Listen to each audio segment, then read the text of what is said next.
Assalamualaikum warahmatullahi wabarakatuh. Bersyukur kepada Allah Subhanahu wa Ta'ala yang telah memberikan kesempatan pada kita hari ini untuk belajar teks eksplanasi. Hari ini kita akan membahas tentang bagaimana teks eksplanasi menguatkan berpikir kritis siswa. Bagaimana keadaan kalian di sana? Semoga dalam keadaan sehat dan bahagia. Untuk mengawali pembelajaran hari ini, mari kita awali dengan berbasmalah.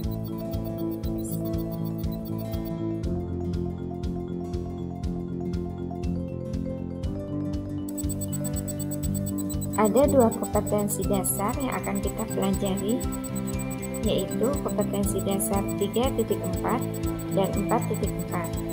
3.4 menganalisis struktur dan kaidah kebahasaan teks eksplanasi. 4.4 memproduksi teks eksplanasi secara lisan atau tulis dengan memperhatikan struktur dan kaidah kebahasaan. Ini adalah peta konsep teks eksplanasi yang akan kita pelajari.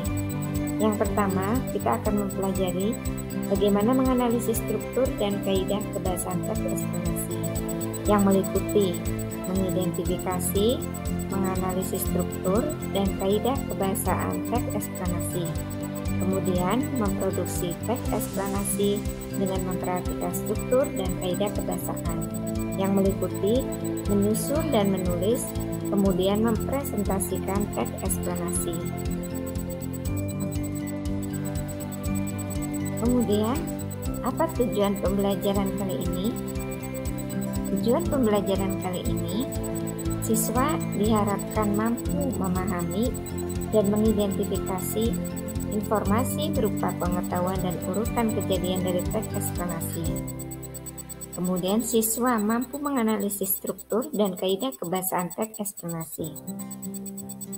Dan siswa mampu menemukan gagasan umum dan fakta penting dalam teks eksplanasi.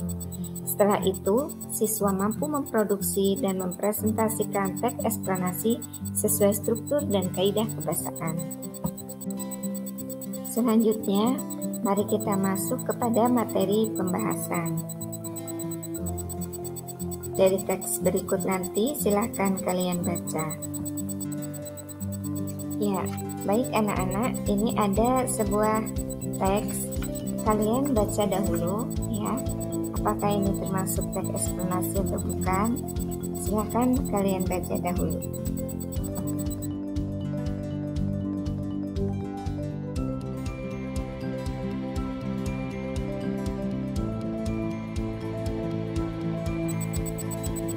Setelah kalian membaca teks tadi, sekarang pertanyaannya kita rumuskan.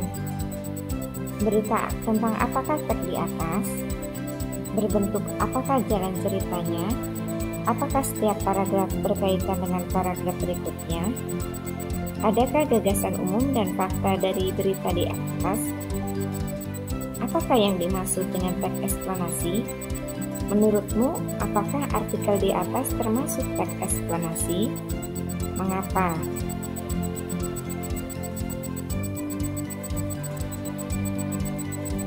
Ya, baiklah. Kita sekarang membahas dari pengertian teks eksplanasi.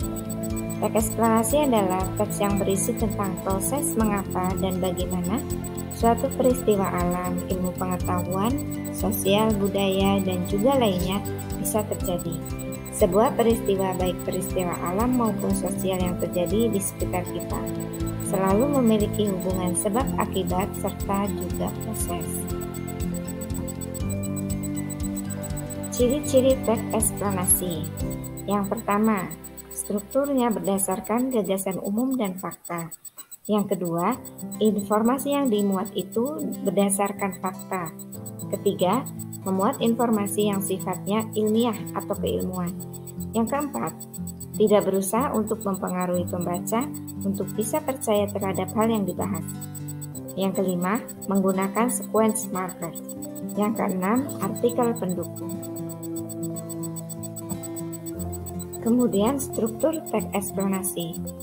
Struktur eksplanasi terdiri dari identifikasi fenomena yang terdiri atas latar belakang kejadian, kemudian proses kejadian, meliputi kronologis dan sebab akibat, kemudian ulasan atau kesimpulan, yaitu mengomentari konsekuensi.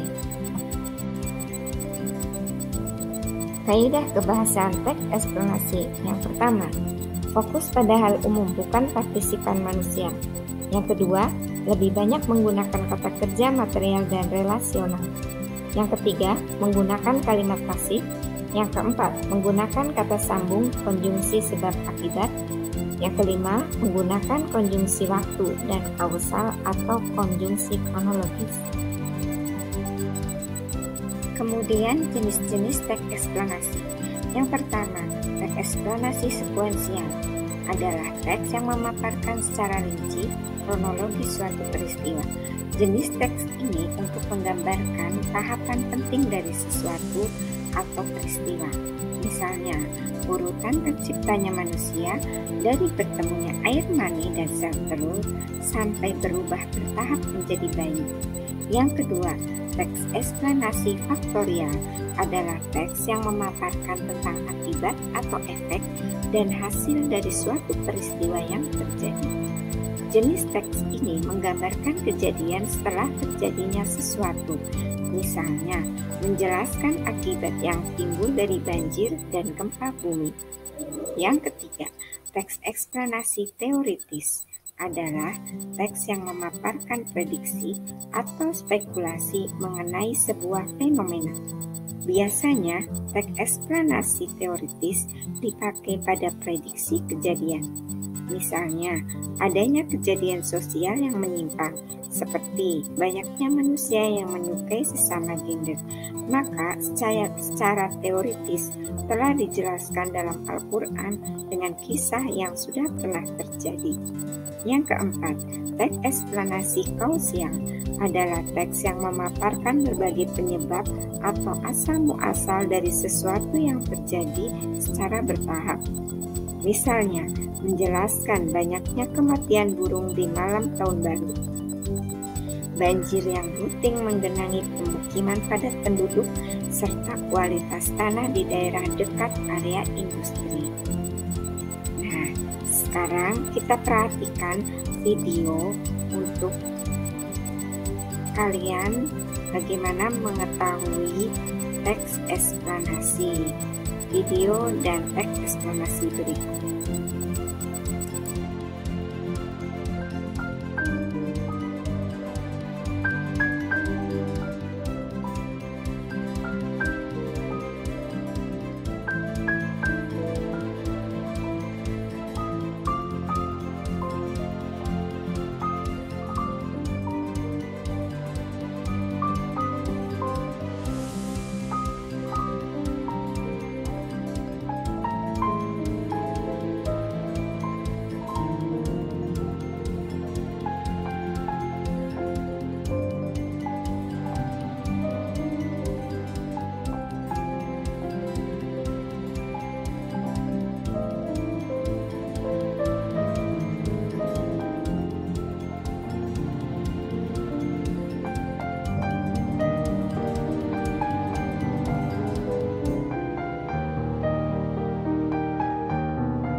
Ya, setelah kalian melihat video dan membaca teks eksplanasi tadi, mari kita analisis struktur teks eksplanasinya. Analisis struktur teks eksplanasi meliputi pernyataan umum, deretan penjelas, dan interpretasi. Pernyataan umum dari teks eksplanasi tadi terdapat pada paragraf pertama, deretan penjelas terdapat pada paragraf kedua, dan interpretasi terdapat pada paragraf ketiga. Pada paragraf pertama tadi, pernyataan umum menjelaskan bagaimana secara gamblang Al-Quran menceritakan tahap-tahapan terjadinya penciptaan manusia dari fase ke fase. Kemudian deret penjelas menjelaskan lebih rinci kembali penciptaan manusia dikembangkan menjadi 5 tahap.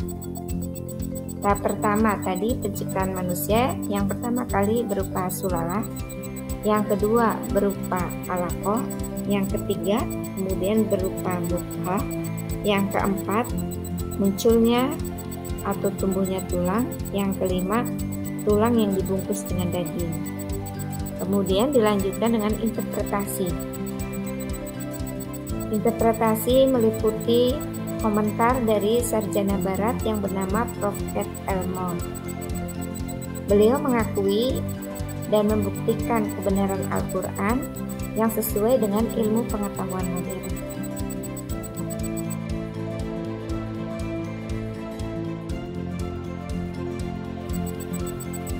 Selanjutnya kita menganalisis kaidah kebahasan teks eksplanasi. Kita ambil 5 kata benda umum, kemudian ada kata kerja tindakan, kalimat pasif, konjungsi sebab akibat, dan konjungsi kronologis. Yang paling khusus dari kaidah kebahasan teks eksplanasi yaitu adanya konjungsi sebab akibat, yaitu dalam paragraf 2 dalam kata karena dan maka. Kemudian konjungsi kronologis dalam paragraf pertama dalam kata kemudian dan lalu. Sementara kata benda umum dalam teks di atas contohnya adalah rahim, Al-Quran, janin, dan embrio. Dan kata kerja tindakan contohnya berbicara, menciptakan, menggambarkan, membuahi, dan menempel. Dan kalimat pasif contohnya dijelaskan, dimulai, diciptakan, ditiupkan.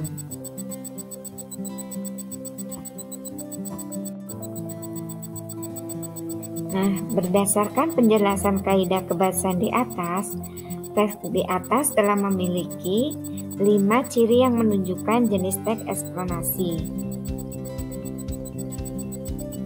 Berarti teks di atas termasuk teks eksplanasi.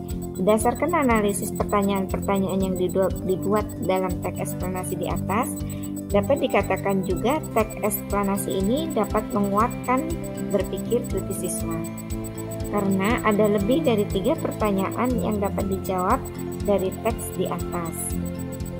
Seperti pertanyaan berikut ini. Pertanyaan-pertanyaan ini bisa dijadikan acuan untuk menyusun teks eksplanasi dengan cara membuat kerangkanya dahulu. Dengan kalian membuat kerangkanya, kemudian mengembangkan menjadi paragraf-paragraf, kalian kombinasikan dari video yang kalian lihat dengan teks eksplanasi yang kalian baca.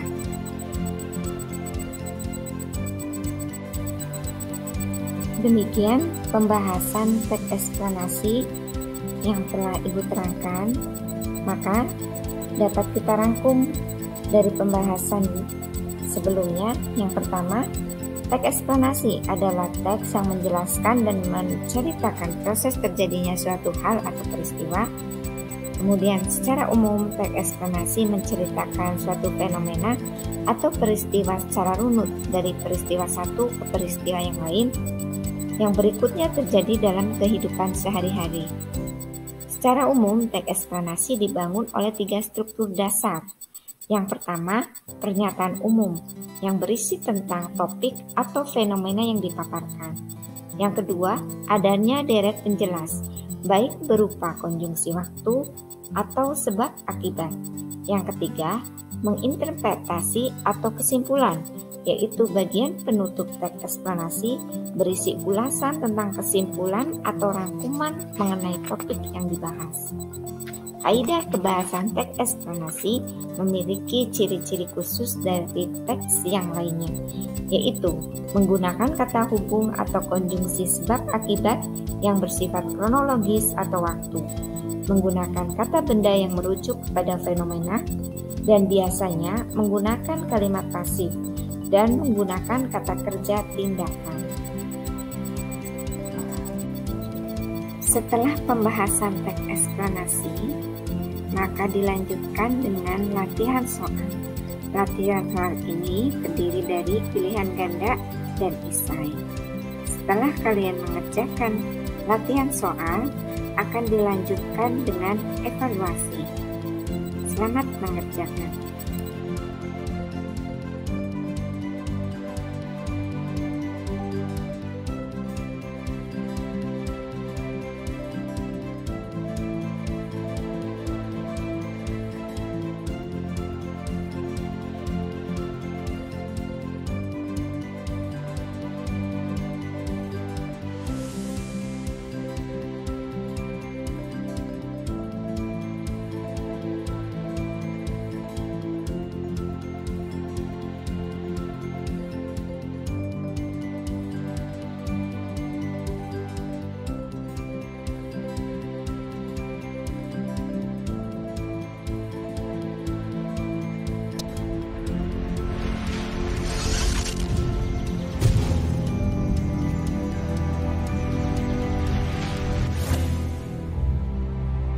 Di dalam bumi kita terdapat salah satu proses alami yang sangat penting bagi kehidupan makhluk.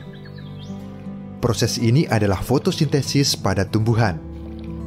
Fotosintesis bermula dari bagian bawah tumbuhan, yaitu akar. Akar akan menyerap air yang berada di tanah melalui pembuluh kayu atau xilem dan membawanya naik melewati batang dan kemudian menuju ke daun. Daun merupakan bagian yang penting bagi tumbuhan. Hasil fotosintesis yang berupa glukosa dan oksigen semua diproses di dalam daun. Bagian daun terdiri dari helai daun atau lamina yang berbentuk datar dan tangkai daun atau petiolus yang menempel pada batang dan menopang helai daun. Tidak semua tumbuhan memiliki tangkai daun. Contohnya adalah rumput. Helai daun biasanya berbentuk datar dan memiliki permukaan yang lebar.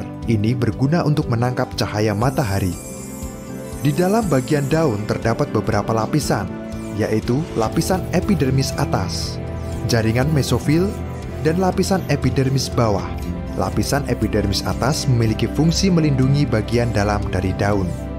Jaringan mesofil dibagi menjadi dua bagian, yaitu jaringan tiang atau palisade dan jaringan bunga karang atau spons. Pada bagian jaringan tiang atau palisade terdapat banyak sel yang berbentuk silinder dan tersusun rapat.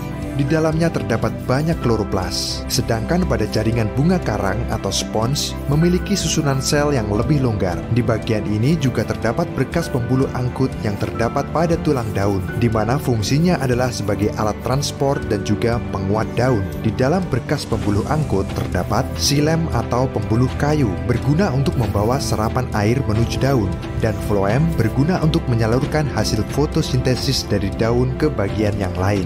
Bagian paling bawah adalah bagian epidermis bawah. Di sini terdapat banyak lubang yang disebut dengan stomata. Masing-masing stomata dikelilingi oleh dua sel penjaga untuk mengatur terbuka dan tertutupnya stomata. Karbon dioksida di lingkungan sekitar akan diserap melalui stomata, kemudian masuk ke dalam jaringan bunga karang atau spons. Selanjutnya, molekul air serta karbon dioksida dibawa ke jaringan palisade dan masuk ke dalam sel berbentuk silinder. Kloroplas kemudian menyerap kedua molekul ini. Kloroplas memiliki membran ganda yang mengelilingi stroma. Terdapat pula tumpukan membran tilakoid yang membentuk grana. Klorofil terdapat pada membran tilakoid. Klorofil hanya menyerap cahaya warna ungu, merah, dan biru karena warna ini memang lebih baik dari warna lain. Warna hijau pada klorofil adalah cahaya hijau yang tidak diserap oleh daun dan akhirnya sampai pada mata kita. Itulah kenapa daun berwarna hijau. Di dalam proses fotosintesis akan terjadi reaksi terang dan reaksi gelap. Reaksi terang berlangsung pada bagian grana dengan sumber energi cahaya matahari. Hasil dari reaksi ini adalah O2, ATP, dan NADPH2. Sedangkan reaksi gelap berlangsung pada bagian stroma dengan sumber energi hasil reaksi terang yaitu ATP dan NADPH2. Hasil dari reaksi gelap adalah zat makanan yang berupa glukosa. Oksigen dan glukosa selanjutnya akan menyebar keluar dari kloroplas. Untuk glukosa akan diangkut melalui floem menuju ke seluruh bagian tumbuhan untuk makan dan pertumbuhan. Sedangkan untuk oksigen akan tersebar keluar melalui stomata. Oksigen ini adalah bagian yang sangat penting untuk kelangsungan hidup makhluk di bumi. Salah satunya yaitu untuk bernafas. Udara di sekitar juga akan menjadi lebih bersih dan segar.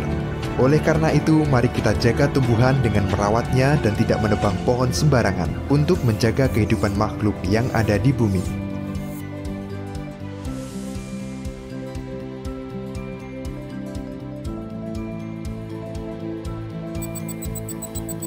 Demikian pembahasan dan latihan teks eksplanasi untuk penguatan berpikir kritis. Semoga dapat menambah wawasan kalian tentang teks eksplanasi. Akhirul kalam, hattawallahi yar'ana wa yatfatna, walhamdulillahi rabbil alamin.